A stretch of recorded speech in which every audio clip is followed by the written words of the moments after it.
बिस्मिल्लाहिर्रहमानिर्रहीम। My YouTube family members, अस्सलाम वालेकुम। उम्मीद करती हूँ आप सब खैर खैरियत से होंगे। आज मैं आपको बताने वाली हूँ फटी एड़ियों के लिए आसान सा हल।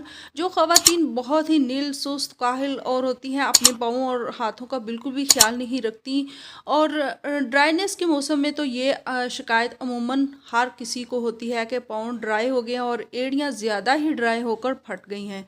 तो कई दफ़ा तो वो बहुत तकलीफ़ देती हैं, यानी उनमें से ब्लड भी निकलना शुरू हो जाता है।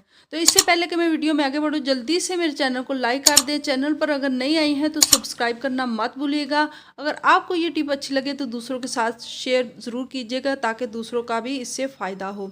तो आपने कुछ भी नहीं करना, घर में मौजूद दो चीज़ें, सिर्फ़ और सिर्फ दो चीज़ें। एक सरसों का तेल लें, वो 3 से 4 चम्मच सरसों का तेल ले लें और उसमें 2 चम्मच हल्दी के भर के वो उसके अंदर ऐड कर लें, और ये बहुत ही अच्छा सा पेस्ट बन जाएगा। और ये पेस्ट रोज़ाना आपने अपनी फटी एड़ियों पर लगा के ऊपर कोई भी सी भी रफ़ जो अनयूजेबल सॉक्स हैं वो आपने चढ़ा के तो आपने सो जाना है। 3-4 दिन के अंदर ही आपकी एड़ियाँ बिल्कुल नीट और क्लीन और खुरदरापन जो उनका है वो तक भी ख़त्म हो जाएगा। तो कैसी लगी मेरी आसान सी टिप? अगर पसंद आए तो इसे लाइक कर दें। चैनल पर अगर नए आए हैं तो सब्सक्राइब कर दें, और साथ लगे बेल आइकन को भी ज़रूर प्रेस कर दीजिएगा, ताकि मेरी हर न्यू आने वाली छोटी छोटी और इजी टिप्स आपको मिलती रहें। Thanks for watching.